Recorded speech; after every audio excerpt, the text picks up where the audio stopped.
But right now, we're here to celebrate a historic moment. A moment that yesterday during the dinner, and thank you for joining us under the patronage of the Honorable President and His Royal Highness the Crown Prince Musaidi, where we had the pleasure to hear it firsthand. This is the greatest alliance between the Kingdom of Saudi Arabia and the United States, where we have joined hands and you have helped us build our energy-based economy, fueling and energizing the industrial age, and now fast forward, going to the intelligence age, where we can fuel AI factories, robotics, AVs, and all of the rest. Speaking of that, let's start with you, Elon, if you don't mind, Jensen. Feel free to chime in. You have a big fascination of something all of us have admired, first-order thinking, which Jensen sometimes calls first-order scaling, which is an opportunity for how you have dropped the cost of batteries from 1,000 for kilowatt hour to sub $100. And right now you're doing the same thing with robotics for actuators with servo rotors and motors. So I want to hear from you, how do you manage to always disrupt every single industry with that thinking? Well, it's mostly not disruption, it's creation. So with, say, SpaceX, with reusable rockets, there really weren't any reusable rockets. But the essence of revolutionizing space travel is reusability. If you throw the rocket away every time, the cost of access to space is extremely high. With respect to electric cars, there weren't any electric cars when we started making them, really. You couldn't buy any, to the best of my knowledge. So with Tesla, we wanted to make electric cars compelling and affordable. That was the goal. With respect to humanoid robotics, there are no useful humanoid robots at this point. There are sort of gimmicks, but there are no actually useful humanoid robots. And I think Tesla's going to make the first actually useful humanoid robots. And this will be quite a revolution, and I think something that everyone will want. Because I always think of, like, who wouldn't want their own personal C-3PO R2-D2? Oh yeah? Of course, everyone would want one, right? And then there would be many in industry providing products and services. This is why I say that humanoid robots will be the biggest industry, or the biggest product ever.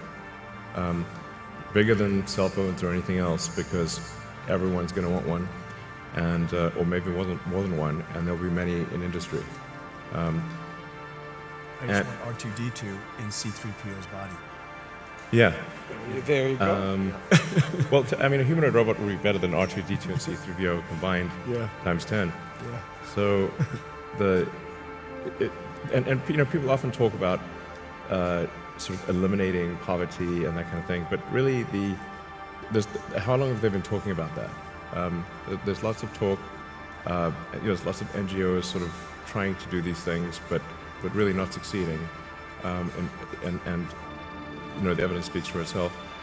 But AI and humanoid robots will actually eliminate poverty. And Tesla won't be the only one that makes them. I think Tesla will pioneer this, but there will be many other companies that make humanoid robots. But there is only basically one way to make everyone wealthy, and that is AI and robotics. And we can't talk about robotics without AI factories. And yesterday was such a historic day for the two nations, but also for all of us, where we celebrate the AI strategic partnership with the US, signed, witnessed by the Honorable President and His Royal Highness, about how we are committing our capital, energy, land to energize the AI US ecosystem, to be able to build inference node, training nodes, and to be the most AI-enabled nation. With that announcement, tell me what's next in AI factories, Jensen? There's a beautiful story about how Saudi Arabia is building AI refineries and now building AI or oil refineries to AI factories. I love that. I've said that AI is an infrastructure, and the reason for that is, of course, we understand AI from the perspective of the technology and how it's revolutionizing every industry. Digital intelligence, of course, has applications into every field. And so it's going to be used by every company, every industry, every country. In that way, it's foundational, and therefore it's part of infrastructure. What is new about AI from a computer science perspective is that the way computing was done in the past was largely retrieval-based computing. Somebody typed in a story, or somebody created a piece of art, or came up with 4 versions of a digital ad, or it's all pre-built by somebody, which is then using a system to retrieve the appropriate version for you. It's a retrieval-based computing model. Hadoop and many of the frameworks and operating systems of the past, all designed to retrieve the appropriate information for you. But today, software is going to be generated in real time. It's generative. Based on the context, based on the circumstance, based on who you are, based on the problem you asked, based on your prompt, it will generate unique content for you. Every single time, for everybody, it's unique. When you use Grok, every time you use it is different. Just based on the right, based on the prompt that you give it, and based on the circumstance, and so therefore, it used to be retrieval based.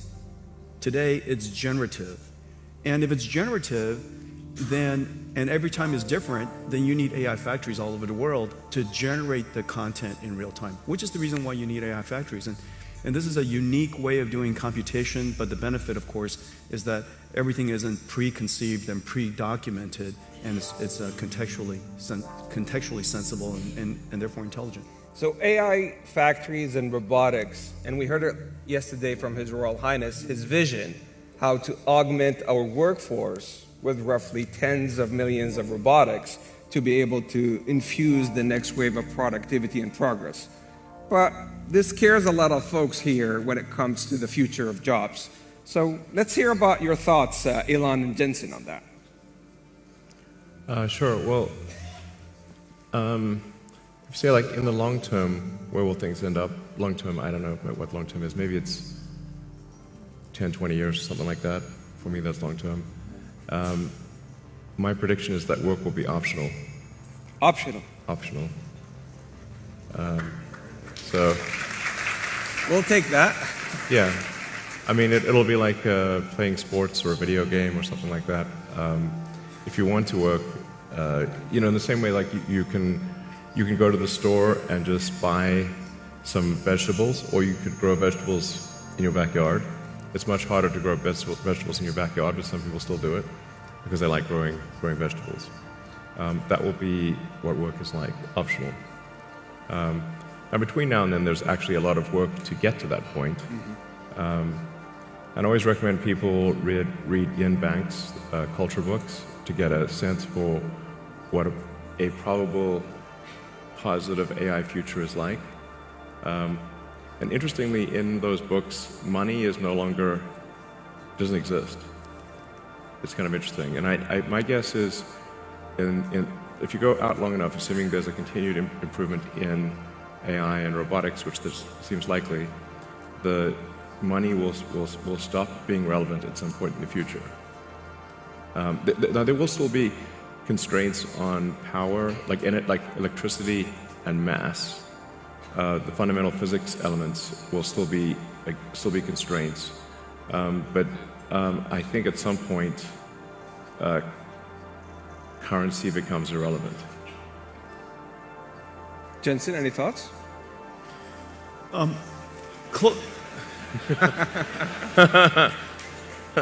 the way, the Nvidia earnings call is later today. And by the way, since currency is relevant. Cheers. Elon just wants to share with you some breaking news.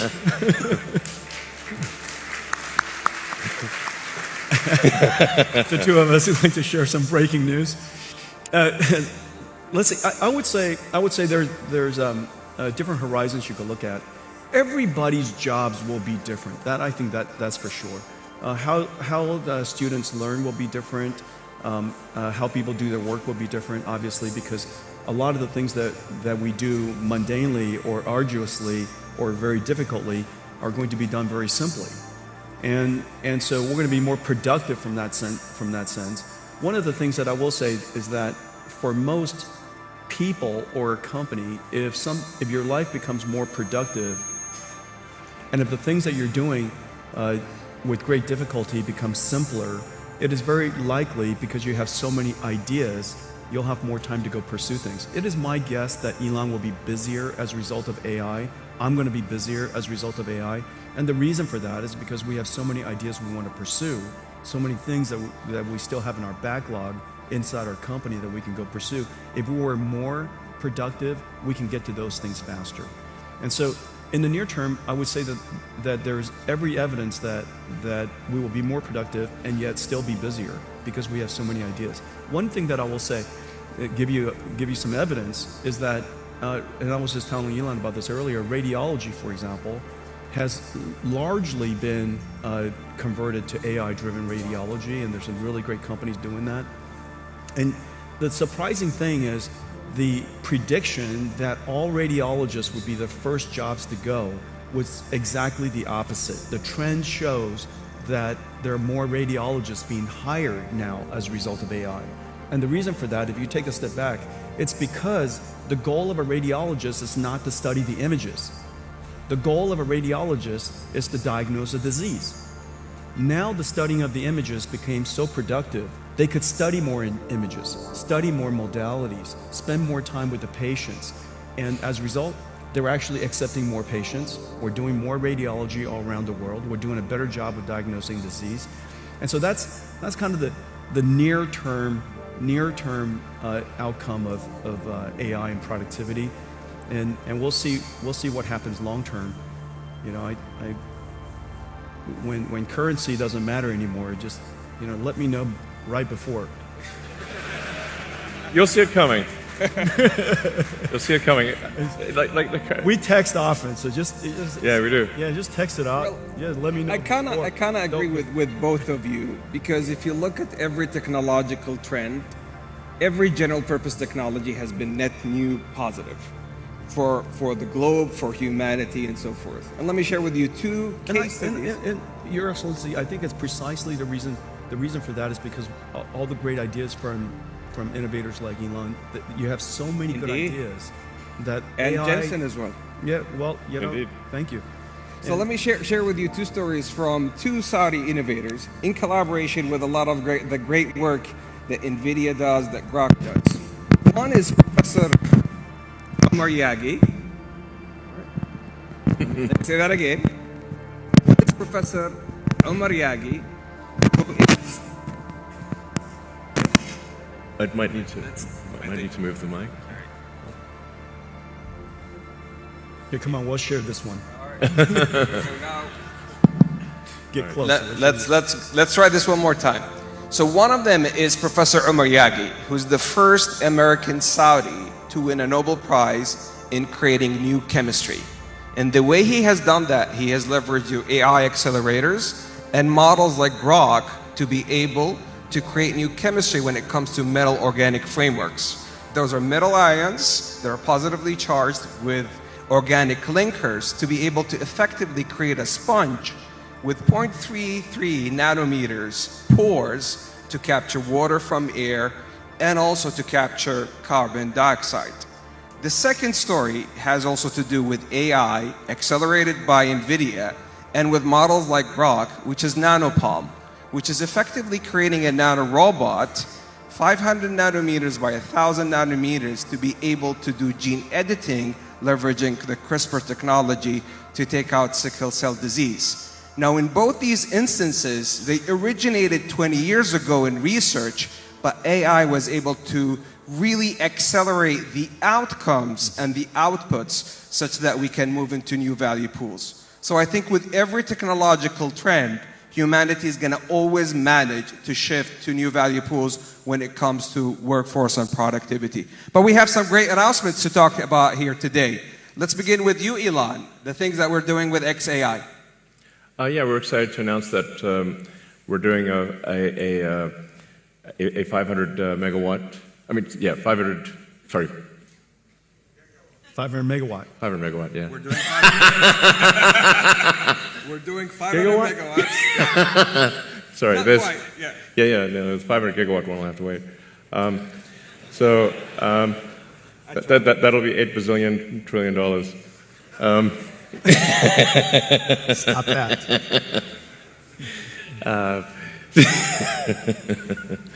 So yeah, we're doing a XAI and the Kingdom of Saudi Arabia are doing a Humane, 500 megawatts, starting with 50 megawatts phase one, and we're doing it with Nvidia. Yes. Congratulations to the Humane team, to Targ and team, such a fantastic job. Jensen, I think we're also doing some great announcements this week.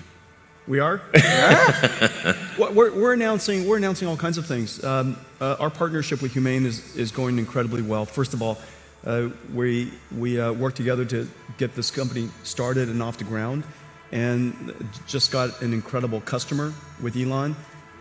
Could you imagine a startup company, approximately $0 billion in revenues, now going to build a data center for Elon? 500 megawatts is gigantic. This company is off the charts right away. In addition to that, we're working AWS, as you know, is also Congratulations coming. to the Humane team with AWS, starting with 100 megawatts with a gigawatt ambition and counting. So AWS is also coming to Humane. We're working with Humane on Omniverse digital twins.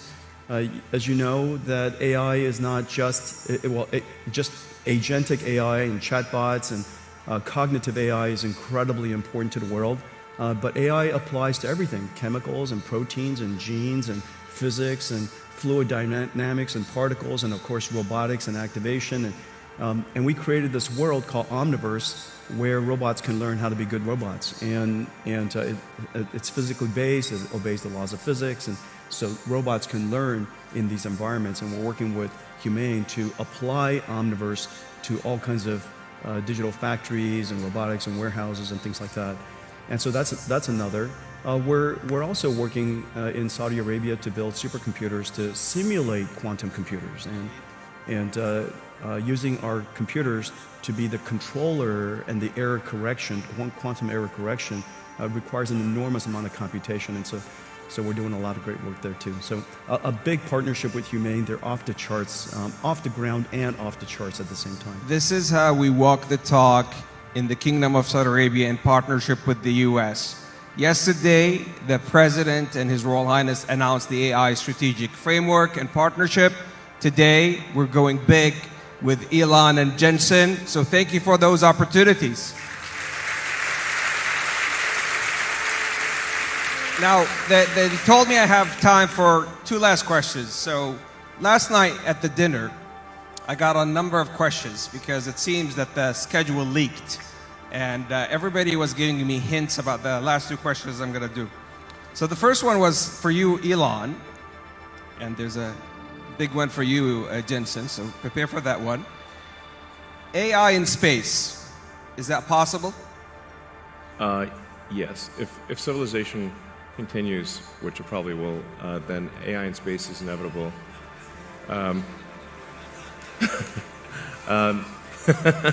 You know, I always have to like preface that, you know. We shouldn't take civilization for granted. We need to make sure to take care to ensure that civilization has an upward arc. I mean, any student of history knows that civilization does not always have an upward arc, and in fact civilizations have life cycles. So hopefully we are in a strong upward arc. I think we are for now, but we don't want to take that for granted or be complacent. But the way to think of AI in space is that in order to achieve any meaningful percentage of a Kardashev 2 scale civilization, where you're using even a millionth of the sun's energy, you must have solar-powered AI satellites in deep space. So that once you realize, like, once you think in terms of a Kardashev 2 scale civilization, which is what percentage of the sun's energy are you turning into useful work, then it becomes obvious that space is overwhelmingly what matters. Overwhelmingly, the sun only receives roughly 1/2 billionth of the Earth only receives roughly 1/2 billionth of the sun's energy. So if you want to have something that is, say, 1 million times more energy than Earth could possibly produce, you must go into space. So this is where it's kind of handy to have a space company, I guess. Sell the book. Easier to cool chips in space, too. Yes. Easier to cool chips in space. Yeah. Yes, there's definitely no water in space, so you're going to have to do something that doesn't involve water. Just hang out. Well, you just got to radiate. That's right. So my estimate is that actually that the cost of electricity, like the cost effectiveness of AI in space will be overwhelmingly better than AI on the ground. So far, long before you exhaust potential energy sources on Earth, long before, meaning like I think even perhaps in the 4 or 5 year time frame, the lowest cost way to do AI compute will be with solar powered AI satellites. So I'd say not more than 5 years from now. Wow. And just look at the supercomputers we're building together. Let's say each one of the racks is 2 tons. Out of that 2 tons, 1.95 of it is probably for cooling. Right. Just imagine how tiny that little supercomputer is, right? Each one of these GB300 racks will just be a little tiny thing. And just electricity generation is already becoming a challenge. So if you start doing any kind of scaling for both electricity generation and cooling, you realize, okay, space is incredibly compelling. So, like, let's say you wanted to do, I don't know, 200 or 300 gigawatts per year of AI compute. Yeah. It's very difficult to do that on Earth. The U.S. average electricity usage, last time I checked, was around 460 gigawatts per year average usage. So something like, say, at 300, if you're doing 300 gigawatts a year, that would be like 2/3 of U.S. electricity production per year. There's no way you're building power plants at that level. And then if you take it up to, say, 1 terawatt per year, impossible. Yeah. Like, you have to do that in space. There just is no way to do 1 terawatt per year on Earth. And in space, you've got continuous solar. You've got you actually don't need batteries because it's always sunny in space. That's right, exactly. And the solar panels actually become cheaper because you don't need glass or framing, and the cooling is just radiative. So that's why I think that's the dream. Yes, that's the dream. So Jensen, everybody last night was asking me, and I'm mindful it's earnings call for you today. So I'm going to say this delicately. Everybody has been asking me to ask you, are we going to have an AI bubble? That's the last question. All right, no. All right, let me just tell you what we see. Okay, so I think it's really important when you look at what's happening around the world and go back to first principles of what's happening in computer science and computing. There are 3 things that's happening. The first thing is that we all know that Moore's law has run its course, and the amount of demand for computing versus the amount of computation we can get out of general purpose computing is really challenging. And so the world's been moving to accelerated computing for some time. We've been pushing this now for over 20 years. Let me give you one statistic. I was just at supercomputing. 6 years ago, CPUs were 90% of the world's supercomputers, top 500 supercomputers. 6 years ago.